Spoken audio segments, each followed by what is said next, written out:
Revista Perfil, um jeito inovador de fazer jornalismo. As pessoas de sucesso são as nossas fontes de inspiração.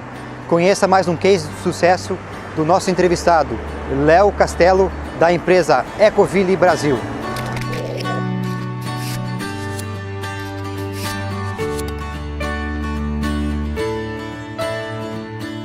Perfil Business. Estamos diante do engenheiro de produção, Léo. Satisfação estar contigo, Léo. Satisfação é toda minha. Gostaria que tu falasse um pouquinho da empresa, como surgiu a Ecoville. Sabemos que tem uma história fantástica para contar para nossos milhares de leitores. A empresa está fazendo 10 anos, né? Começamos em 2007. A empresa começou basicamente eu, meu irmão e meu pai. Nós pegamos o que a gente tinha, que era 2 carros, vendemos para a gente começar aí um sonho que era muito grande. E esse dinheiro que a gente pegou, a gente fez uma estrutura, na verdade um pequeno galpão de 200 metros quadrados para a gente começar. Falo para você que a gente começou errado, que o único dinheiro que a gente tinha, a gente capitalizou ele em um imóvel e ficamos sem dinheiro nenhum para trabalhar. Então a gente já começou realmente com o pé esquerdo, né? Dessa fase para frente, tem um ditado popular que fala: vender o almoço para comer a janta. A gente acabou empreendendo nesse formato. A gente tinha que ir para a rua, vender, trazer o resultado para comprar matéria-prima para produzir no outro dia. Então, a primeira dica que eu deixo para o empreendedor, né? Se você tem um capital, realmente não imobilize ele. Pega esse capital, deixa ele como giro e com certeza você vai precisar ele em momento de estabilidade que você tiver no seu negócio. E a gente foi para a rua e a segunda dificuldade nossa, vender. Que somos engenheiros de formação, eu e meu irmão. No segundo tempo, um pouco mais para frente na história, acabei fazendo gestão comercial. Mas a grande realidade é que eu acho que dá até para visualizar um engenheiro na rua vendendo produto de limpeza. A performance, nós não tínhamos performance, era uma dificuldade enorme. E a gente teve que se especializar.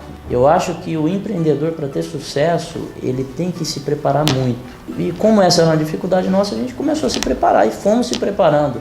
E fizemos muitos cursos de venda, passamos a ler sobre empreendedores que tinham sucesso e a gente percebeu um detalhe: todo empreendedor que tem sucesso é vendedor. Olha aí. Porque Bela dica. Bela dica pelo seguinte: se você não estiver vendendo um produto, você vai ter que vender sonho para a sua equipe todos os dias. Se você não vender sonho, sua empresa não vai crescer.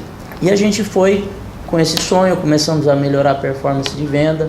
E 2 anos do negócio foi basicamente eu, meu irmão e meu pai. Na rua, vendendo. Por que não expandiu mais vendedores cedo? Porque a gente não tinha um método de trabalho ainda. A gente não tinha um modelo, a gente não tinha um processo definido. Então, às vezes, você tem muita pressa. E olha que quando eu falo em pressa, nós somos uma empresa que tem uma velocidade muito grande. Mas como replicar um modelo que ainda não era replicável? Então a gente se treinou, criou um método, desse método a gente criou os processos e os procedimentos e daí em diante a gente começou a crescer muito rápido. Começamos a desenvolver revendedores, que eram pessoas que compravam um produto, vendiam um produto e a gente sempre se dedicou muito em treinamento, em que essas pessoas tivessem a mesma performance que a gente tinha.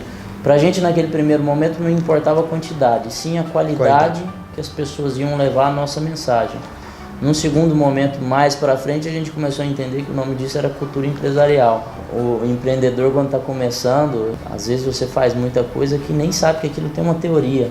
Por isso, volto a falar, a importância de estar se preparando todos os dias. Quando a gente já tinha uns 5 anos de negócio, até a gente estava aqui numa conversa informal e eu estava te falando, exatamente, que a nossa empresa tem 10 anos, mas 5 anos, o nível de maturidade que a gente tinha em negócio era muito pequeno. Mesmo se preparando, e por isso eu volto a falar a importância de se preparar. E a gente começou a desenvolver muito mais quando a gente começou a se preparar com relação às outras vertentes do negócio. Porque hoje não adianta um empreendedor entender, venda é significativo, é muito significativo, mas não adianta entender só de venda. Você tem que entender de processo da sua empresa com relação à parte logística. Se você tiver uma indústria ou qualquer outro tipo de coisa assim, você vai ter que entender de produção, você vai ter que entender de processo, de como funciona isso, como minimizar tempo, como ser mais eficiente. Você vai ter que entender de parte financeira, parte fiscal, tributária. Então você precisa ser especialista em tudo? Não, mas que você vai ter que ter na empresa pessoas muito melhores que vocês nesses pontos, mas você tem que saber conversar com elas, você tem que saber medir indicadores, você tem que saber conversar sobre aquele assunto com as pessoas da sua empresa. E aí, quando a gente tinha 5 anos, montamos a nossa primeira loja, que foi um modelo de negócio que a gente foi muito assertivo. A grande realidade é que nós não tínhamos planejado crescer como franquia. A princípio a gente tinha um sonho grande, aquele sonho grande que quando a gente abriu a primeira e foi um sucesso, a gente pegou e falou, a gente vai montar 100 lojas. E o nosso sonho era montar essas 100 lojas próprias. E a gente montou 1, 2, 3, 4, 5, 6, 7. Quando a gente montou 7, se deparamos de novo com falta de preparação. Nós não tínhamos preparação para crescer com lojas próprias por problema administrativo. A gente não conseguia, o nosso negócio estava ficando complicado, a gente não conseguia administrar 7 lojas, uma indústria, uma equipe de porta a porta, uma equipe de revendedores, e estava ficando tão complexo e a gente estava perdendo foco, a gente não estava entendendo bem do nosso negócio. A gente já aprendeu que a palavra foco significa muitas vezes dizer não a algo que você encara que seja uma oportunidade. Verdade. E nem tudo é oportunidade, às vezes a oportunidade é você dizer não. Então, e aí com 5 anos de negócio, a gente abriu a primeira loja, dessa primeira loja a gente abriu mais 7, começamos a ter dificuldade administrativa, o nosso negócio estava começando a ficar complexo. E as pessoas começaram a perguntar, poxa, como que funciona esse modelo? É franquia? A gente não tinha o dinheiro para fazer uma formatação, era um investimento alto naquele momento.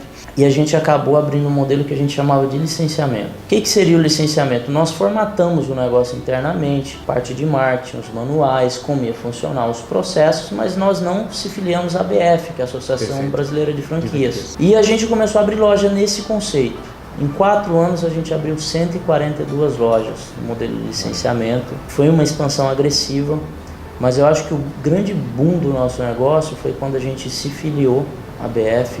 Mais uma vez, volto a falar sobre a preparação, contratamos a melhor formatadora de franquias, fizemos a formatação, entendemos melhor o nosso negócio, vimos que o nosso negócio era replicável, vimos que ele tinha margem para ser franqueado, fizemos todas as análises necessárias, afinamos os nossos processos e os nossos manuais, mexemos em toda a estratégia relacionada ao treinamento dessa rede e aí fomos para a primeira feira de franquia ano passado.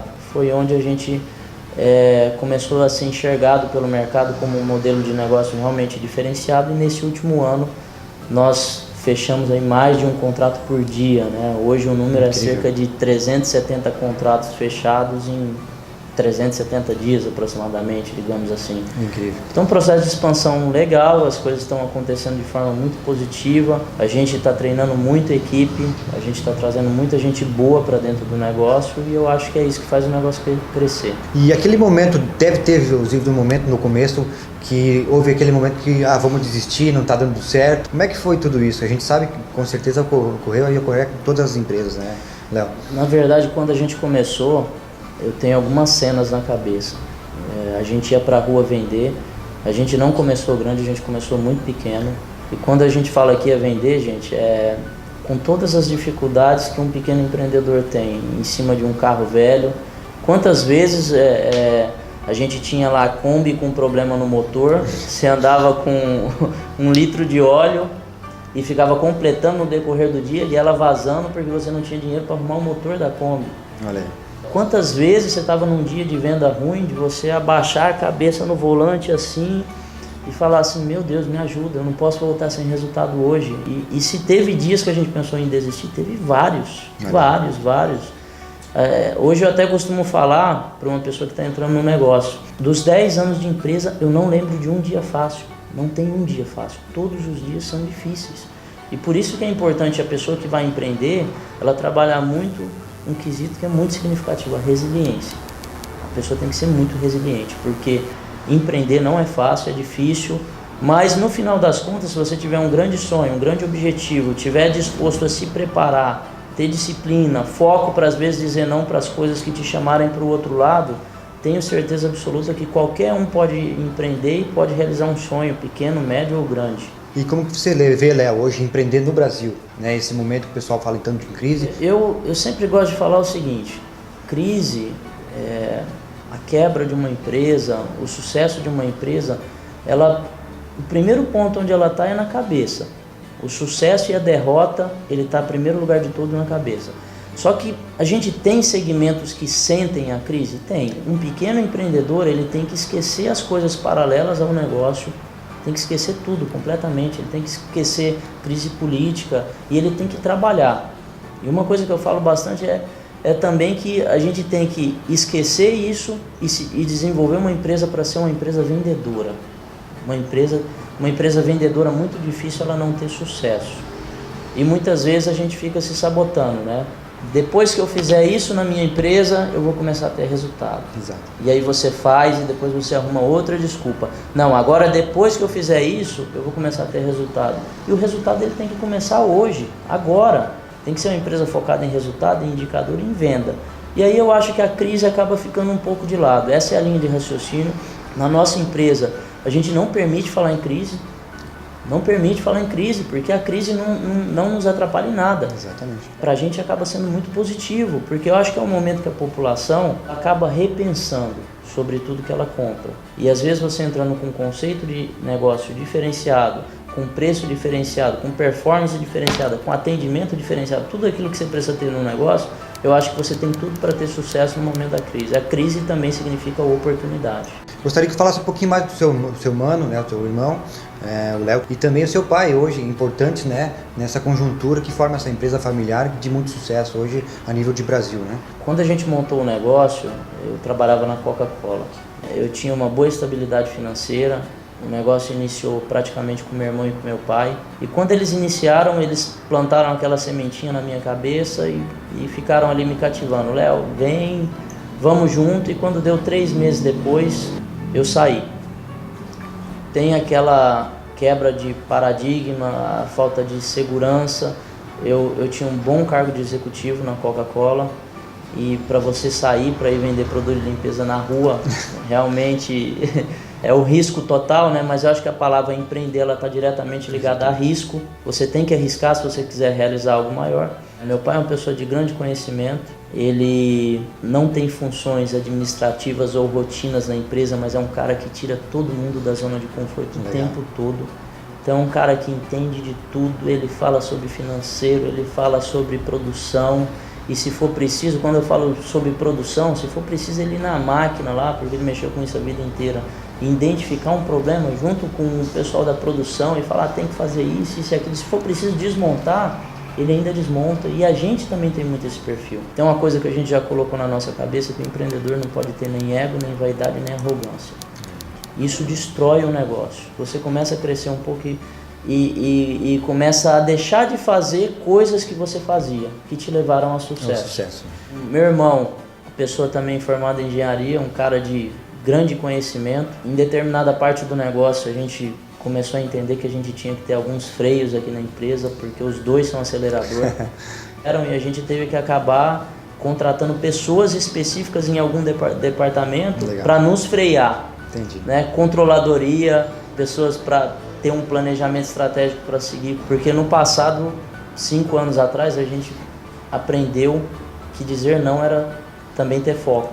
Tudo encontrava e achava que era oportunidade. Nossa, oportunidade, oportunidade, oportunidade. E você não pode trabalhar tudo como oportunidade. Você tem que focar no seu negócio, naquilo que você acredita e você vai ter resultado a médio e longo prazo. Não existe resultado a curto prazo. O empreendedor que achar que vai montar um negócio, vai ter sucesso depois de 6 meses, depois de 1 ano, histórias igual do Google, do WhatsApp, esses grandes booms de mercado são 1 em 1 milhão. O que faz o negócio crescer é trabalho e aprendizado. Tem que aprender sobre o negócio todos os dias. E a pessoa, o empreendedor que deseja ser franqueado? Nós temos a nossa equipe de expansão em São Paulo. Hoje é a maior equipe de expansão de franquias do Brasil. São cerca de 40 vendedores. Um escritório na Avenida Paulista, número 37. E eu queria deixar o contato, né? Fica à vontade. Que é o 047 3417 9700. A gente tem pessoas aqui que fazem um filtro e direcionam para o nosso departamento de expansão. Perfeito. Onde a gente faz eventos regionais que a gente explica detalhadamente sobre o negócio. O nosso intuito não é de vender franquia. O nosso intuito é de trazer empreendedores para dentro do nosso negócio que queiram realizar o sonho junto com a gente. Olha aí. Que queiram realmente, a gente tem um sonho que é muito grande, se tornar a maior franqueadora do Brasil. E como é que hoje a Ecovid está trabalhando com toda essa gama, a internet, hoje essas mídias sociais, essa mídia digital hoje, como é que está sendo esse processo novo que também aqui para a empresa, Léo? A gente entendeu E uma coisa que eu queria citar é que somos uma empresa que participamos aí de programas da Endeavor, são programas de aceleração. Para quem não conhece a Endeavor é uma ONG de empreendedorismo que dá muito apoio a empresários que querem fazer coisas grandes. E a gente vem aprendendo muito. E a gente, no meio desses aprendizados, desses benchmarking, visita empresas, a gente começou a entender que um negócio hoje, se ele estiver fora da tecnologia, a curto, médio prazo ele vai sucumbir no mercado. Hoje a nossa parte de expansão de franquias também, a gente bate muito pesado em marketing digital. Inclusive a gente está fazendo um aplicativo também, viu o aplicativo da revista Perfil, muito bacana. E a gente está fazendo um aplicativo para o nosso negócio, que é para a dona de casa conseguir pedir o produto na casa dela, direto no aplicativo. Isso vai cair na loja mais próxima da casa dela, para ela ter a comodidade total de receber o produto em casa. É uma coisa que me chamou a atenção, Léo, porque quando a gente chegou hoje na empresa, você gentilmente pediu para nós ficar descalços, né? E eu gostaria de saber, explicasse para os nossos leitores agora qual que é a finalidade de a gente poder trabalhar no ambiente, né, descalço, na verdade, né? A gente visitou uma empresa de Florianópolis que a gente achou muito bacana, que chama Caord, uma empresa de informática. Quando a gente chegou lá, o pessoal trabalhando descalço, e a gente achou aquilo muito bacana. A gente começou a perguntar para as pessoas que trabalhavam lá como que elas se sentiam, se era bacana. E as pessoas começaram a nos falar o seguinte, que elas se sentiam muito à vontade. E a gente percebe o seguinte, no nosso dia a dia, a gente já tem tanto estresse, muita cobrança. Então, se a gente tiver a possibilidade de dar para o nosso colaborador, ele se sentir em casa, e a gente achou isso muito bacana. Então, o pessoal que trabalha descalço, trabalha de pantufa, olha que bacana. É muito bacana.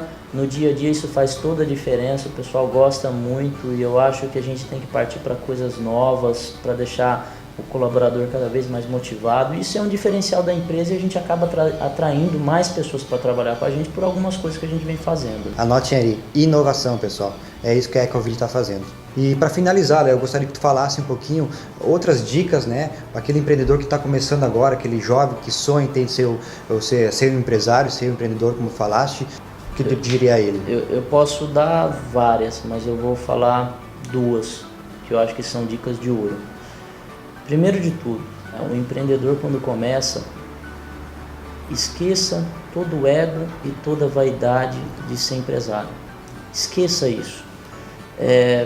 Coloque os pés no chão e crie uma empresa vendedora. Muitas vezes o empreendedor fala assim, eu vou ser empresário. Aí ele faz uma mesa bonita, ele senta de trás da mesa e fala assim, eu vou fazer gestão, mas não existe gestão sem venda. Então o primeiro passo para uma empresa de sucesso é que seja uma empresa vendedora, é que seja uma empresa que ela comece com essa vertente. Primeiro eu vou vender, depois eu vou operar, depois eu vou gerir. Primeiro você tem que vender. E a segunda dica que eu deixo é sobre a palavra resiliência. O empreendedor ele não pode começar um negócio achando que ser empresário é uma maravilha. Ser empresário é difícil todos os dias. Tem que ter muita resiliência. E eu falo para vocês que a gente começou a entender isso no meio do caminho e começamos a entender melhor o que significava resiliência. Para a gente, resiliência, ela se distingue em duas palavras: preparação e atitude. Todas as vezes que você está preparado e que você tem atitude, você está forte, você está resiliente. Quando você está despreparado, vocês podem perceber isso na nossa vida. Quando você de repente leva uma porrada do dia a dia, um amigo que te trai, um resultado que não vem, você se sente fraco, mas você se sente fraco porque você está despreparado. E muitas vezes você não tem atitude de colocar isso em prática. Crie uma empresa vendedora e tenha muita resiliência que você vai ter sucesso no seu negócio. Léo, te agradeço de coração, né, ter recebido nós, a revista Perfil, aqui na casa da Ecoville, e foi um prazer conversar contigo e obrigado pelas dicas de sucesso que você está passando para todos os nossos milhares de leitores. Muito obrigado. Eu que agradeço. Show de bola. Tamo junto, irmão. Valeu, obrigado. Valeu. Inscreva-se no nosso canal e siga nas nossas plataformas digitais.